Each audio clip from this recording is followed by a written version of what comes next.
Esse é o Ancapso e nós vamos falar agora sobre a coluna do Pablo Hortelhado que saiu hoje no Globo, que eu acho bastante significativa, até é bem esclarecedora essa coluna aqui. Olha só o que ele diz aqui no título da coluna. STF tem que evitar ser percebido como parcial. Então repara, o problema não é o STF ser parcial. O STF é parcial, a gente já sabe que é parcial, a gente já sabe que está agindo politicamente, né? Mas o pessoal está mostrando que, olha só, o problema do STF, e eu já falei isso aqui outras vezes, né? É que ele cometeu erros demais, deixou muito clara a parcialidade dele, né? Eu já falei para vocês que esse ponto de vista do Hortelhado representa uma parte grande do pessoal no STF. Não é que eles não achem que o STF deveria condenar Bolsonaro a qualquer custo, tem que destruir Bolsonaro, tem que acabar com o bolsonarismo, eles acham que tem que fazer isso mesmo. O problema é que a visão desse pessoal é que, porra, o Xandão andou exagerando, andou fazendo muita merda, andou errando demais. Podia ter feito tudo isso, destruído o Bolsonaro, destruído o bolsonarismo, prendido todo mundo, botado todo mundo na cadeia, censurado todo mundo, de uma maneira muito mais técnica e preventiva, né? Então repara, o problema dele aqui não é o STF não pode ser parcial, não. O STF não pode ser percebido como parcial. Você tem que manter a tecnicidade para evitar a aparência de ser imparcial. E o problema dessa história, como eu já falei para vocês, é que o Alexandre de Moraes está numa rage, né? Ele tá enfurecido, ele está totalmente ele odeia o Bolsonaro com todas as forças, então ele não consegue agir de forma técnica, de forma precisa, né? Ele acaba perdendo o controle e está arrastando o STF inteiro com ele. Vamos ler essa coluna aqui, porque está interessante essa coluna. Ele realmente pega uns pontos aqui interessantes. Essa notícia foi sugerida por Peter Parece o Ayatollah Khamenei, Peter de olho no pacotão lindo do Trump e várias outras pessoas. Obrigado aí ao pessoal que sugeriu notícias lá no nosso site, no visãolibertaria.com, e obrigado a você que está assistindo o nosso vídeo. Se você gosta do nosso conteúdo, por favor, deixa o seu like, se inscreva aqui no canal, né? Então tá aqui o pessoal, ele representa muito bem o pensamento de uma parte da esquerda aqui no Brasil. Como eu falo para vocês, tem uma parte do governo, uma parte da elite aristocrática socialista que está preocupada com o Alexandre de Moraes. Não porque não quisesse que ele atingisse o Bolsonaro, não queriam. O sonho desse pessoal é acabar com o Bolsonaro. Querem matar, o Bolsonaro já falou isso, querem me matar, e ele tem razão. Esse pessoal queria que ele sumisse da equação política brasileira, né? Por quê? Porque tá tudo tranquilo, né? Eles adoram o joguinho que eles estão fazendo ali, o teatro das tesouras ali, PSDB, PT e não sei o que lá.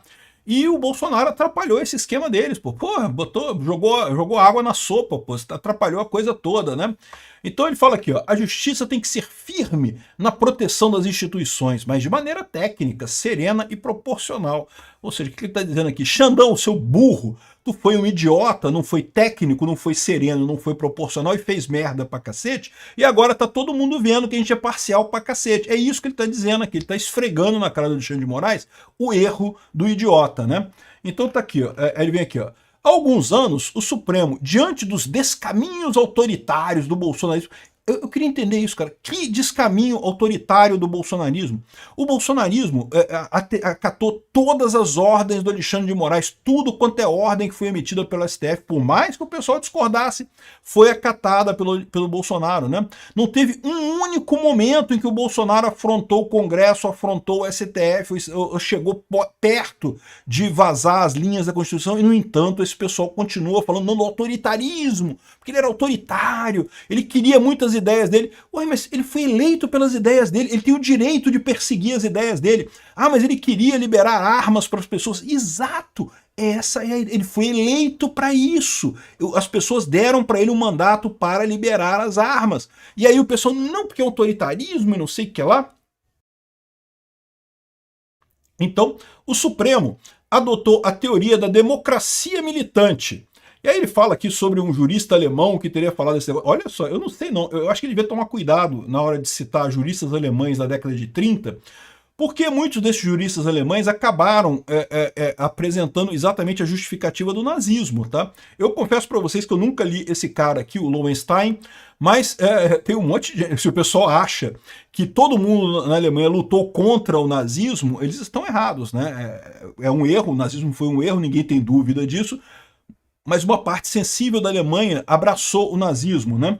Aqui, ó. Segundo Lowenstein, os fascistas se valiam das liberdades asseguradas pela Constituição para se organizar com o objetivo de derrubar o próprio regime democrático. Isso é o que o Lula faz, meu amigo. O Lula faz exatamente isso, né? Usar as liberdades da Constituição para derrubar o sistema. É o que ele está fazendo agora. Não acabou de anular o Congresso completamente à vontade popular através de uma ação no STF, né? Por isso, a democracia deveria desenvolver mecanismos de autodefesa, como proibição de que grupos políticos usem uniformes ou portem armas. Ah, mas aí, olha só, aí está o erro do cara. Ele está dizendo que o Bolsonaro é autoritário porque queria armas. É previsível isso, né? Mas, de novo, o Bolsonaro não defendeu armas só para o grupo político dele. Ele defendeu armas para a população em geral. Não tinha nada que impedisse a esquerda de comprar armas também. Qualquer um pode comprar armas. Ninguém era proibido de comprar armas, né? E uniformes, ele está se referindo à camisa da seleção brasileira. O que, de novo, é uma coisa ridícula, né? Enfim, em última instância, o banimento de organizações cuja ideologia e visão do mundo sejam incompatíveis com princípios democráticos. Mas, de novo, qual era o ponto da ideologia do Bolsonaro que era incompatível com princípios democráticos? A população ter armas? Não, os Estados Unidos, que é a maior democracia do mundo, todo mundo tem liberdade para ter armas. A Suíça tem mais armas por habitantes que qualquer outro lugar do mundo. A Finlândia, a Noruega, todo mundo tem armas pra caramba nessa região. E qual que é o problema? A arma não quer dizer nada no final das contas. Esse pessoal tem essa tara de proibir armas na população porque, na verdade, eles querem dar o golpe, né? Aqui, ó. Mas aplicar as leis da democracia militante traz desafios. Então, eles estão dizendo que eles usaram o tal da democracia militante, que seria o juiz, a justiça, né? A minha visão é diferente. A minha visão é a esquerda perdeu o apoio na população completamente. A única coisa que sobrou para a esquerda foi a justiça. Tentaram se agarrar na justiça a qualquer custo. E a justiça embarcou nessa e a justiça ferrou com a democracia brasileira. Eles acham que não, que é democracia militante. Democracia militante, meu amigo, é um outro nome para ditadura, porque para pensar o que é uma justiça militante. Não faz sentido nenhum. A justiça ela tem que ser neutra. No momento que ela milita por um dos lados, ela deixou de ser justiça. Não tem mais justiça no mundo, né? Se a democracia está internamente ameaçada, é porque está em crise, deixou de ter legitimidade para setores importantes da sociedade. De novo, ele está dizendo que todo bolsonarista é golpista, e isso é uma coisa errada. Não, não é. Uma pequena minoria de bolsonaristas de fato queriam um golpe. Haviam bolsonaristas que queriam um golpe militar? É verdade, haviam bolsonaristas que queriam um golpe militar. Uma pequena fração dos bolsonaristas. A imensa maioria dos bolsonaristas nunca falou em golpe, nunca quis golpe. Tanto que as manifestações nos quartéis e coisa e tal eram muito menores que as manifestações que você teve no 7 de setembro de 2022, por exemplo. A turma toda que estava no 7 de setembro de 2022, que apoiava o Bolsonaro, nem todo mundo ali foi para frente do quartel. Eu fui um que não fui. E tem muitas outras pessoas. Na verdade, foi um pequeno grupo daquele pessoal que foi para frente de quartel pedir golpe. A queixa dos bolsonaristas é que na democracia liberal vigente o Estado foi capturado por elites progressistas e corruptas que não deixam espaço para atores políticos conservadores. Está correto nisso daqui. Agora, eu acho muito engraçado como esse pessoal fala do STF como sendo a democracia. O STF é democracia. Não, o STF é um pedacinho da democracia, porque o Congresso não foi, por exemplo. Mas o STF foi, certamente o STF foi. Esse diagnóstico é responsável pela radicalidade da resposta bolsonarista, um movimento que desde o princípio tensiona os marcos liberais da Constituição. De novo, mais um erro. Só na cabeça desse pessoal que o bolsonarismo quer acabar com a democracia ou quer dar golpe, coisa e tal. Não, quer fazer a coisa certa. Tanto que o Bolsonaro, em momento algum, saiu das 4 linhas da Constituição no governo dele. Aqui, ó. Ao adotar uma resposta militante contra o bolsonarismo para tentar defender a democracia, a justiça contém certos arroubos, mas também amplia a crise, fazendo os bolsonaristas que já não confiavam na democracia atual sentirem-se que são ainda os mais perseguidos, o que definitivamente não há lugar para eles no sistema. Essa coisa é correta, eu vejo dessa forma também. Muita gente fala sobre crítica às urnas eletrônicas e coisa e tal. Na verdade, no final das contas, isso é uma crítica à forma como foi conduzida a eleição, né? Ao fato de que o STF bloqueava qualquer coisa, qualquer argumento do lado da direita. Não podia dizer que o Lula era amigo do Maduro, não podia dizer que o Lula era amigo do Ortega na Nicarágua, não podia dizer nada de mal do Lula. Em compensação, o pessoal da esquerda podia falar o que quisesse de Bolsonaro, botar os memes mais sujos, xingado mais raso possível, sem nenhuma preocupação. Ou seja, o STF, o TSE, botou o dedão na balança na eleição, na questão da propaganda, né? A contraofensiva populista então se intensifica, alimentando uma espiral de radicalização. É armadilha populista, segundo, não é bem isso, ele até fala aqui que é outra coisa diferente, que foi definido pelo cientista político fulano de tal da FGV, né? Aí ele fala aqui, ó, a crise atual é vista pelos bolsonaristas da seguinte maneira: quando assumiu a presidência em 2019, Bolsonaro foi tolhido pelo STF, que anulou inúmeras medidas do executivo, principalmente no período da pandemia. Verdade, está correto, é isso que a gente vê mesmo.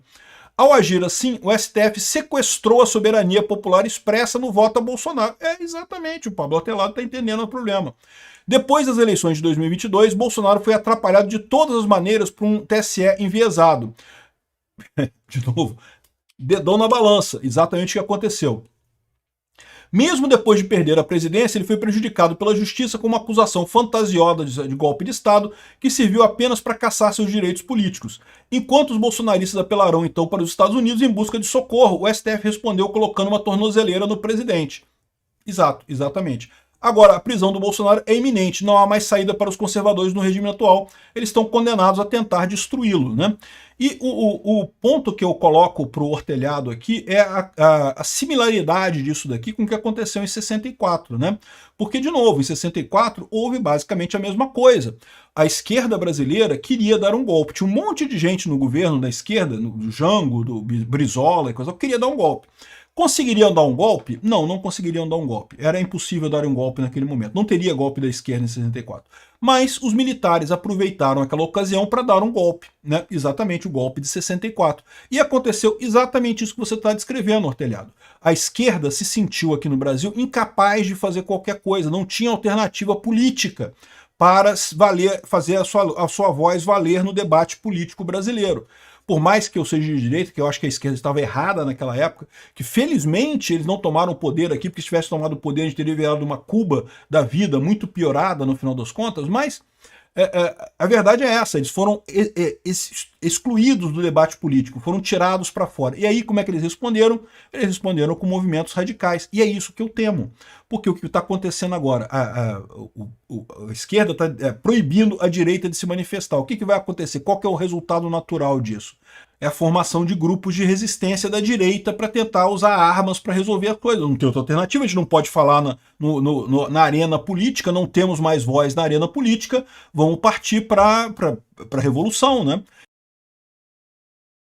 E aí que é o problema, porque eu espero que isso não aconteça. Eu espero que essa ditadura seja rápida a ponto de não acontecer esse tipo de coisa. Porque aí no que acontecer esse tipo de coisa, aí sim você vai ter uma retroalimentação muito grande com o pessoal querendo pegar em armas e coisa e tal, e aí a esquerda vai radicalizar para defender a segurança aqui no Brasil e coisa. Então vai ser o mesmo de novo que aconteceu em 64, o mesmo repeteco do mesmo script que aconteceu em 64. Agora também a esquerda acusa a direita de um golpe que nunca existiu, porque nunca teria chance de ter acontecido. O Bolsonaro não tinha apoio no exército, nunca aconteceria o golpe de 2022, e no final das contas estão querendo, porém, calar a direita, proibir a direita de existir politicamente no Brasil com essa desculpa.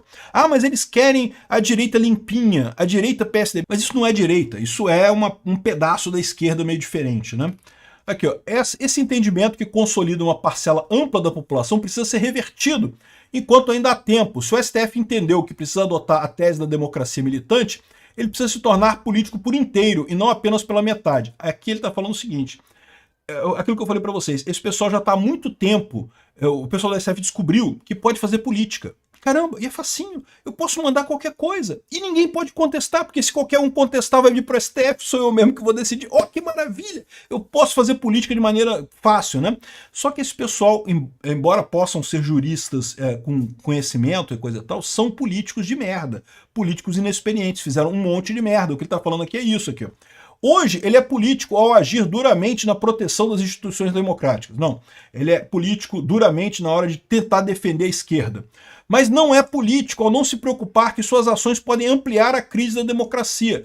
O que eu falei para vocês, eles não estão vendo no longo prazo. No longo prazo, qualquer ação que você toma politicamente, ela tem um efeito rebote, ela tem uma visão. Por quê? Porque não vai sumir, nunca vai sumir a esquerda no Brasil, nunca vai sumir a direita no Brasil.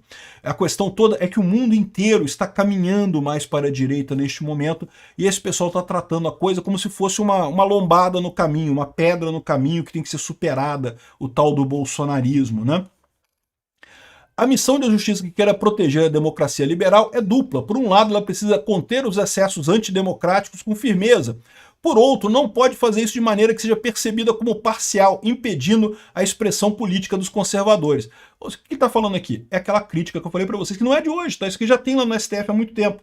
O pessoal que acha que tem que prender o Bolsonaro mesmo. Mas, porra, Xandão, tu tá fazendo muita merda, cara. Dá um jeito de fazer as coisas mais fácil, aí, mais certa aí, né? Porra, não precisa perseguir o Alan dos Santos a ponto de não sei o que lá, perseguir o Oswaldo Eustáquio e proibir Twitter no Brasil, proibir o X no Brasil, esse tipo de coisa pegou mal. O que eles estão falando aqui é isso, vocês estão vendo que, pô, Alexandre de Moraes está fazendo muita merda, o STF como um todo está fazendo muita merda. Né? Eles não querem, ele não está querendo aqui salvar o Bolsonaro, ou entender que não vai prender o Bolsonaro, não, mas tinha que ter feito certo e não sei o que lá, né, coisa e tal, né. O problema dessa história toda é, como eu falei para vocês, né, a política ela vai voltar de uma forma ou de outra. A minha expectativa é que ela voltaria com um presidente de direita em 2026, substituindo os ministros do STF, e então poderia reverter essas decisões idiotas todas que esses ministros tomaram.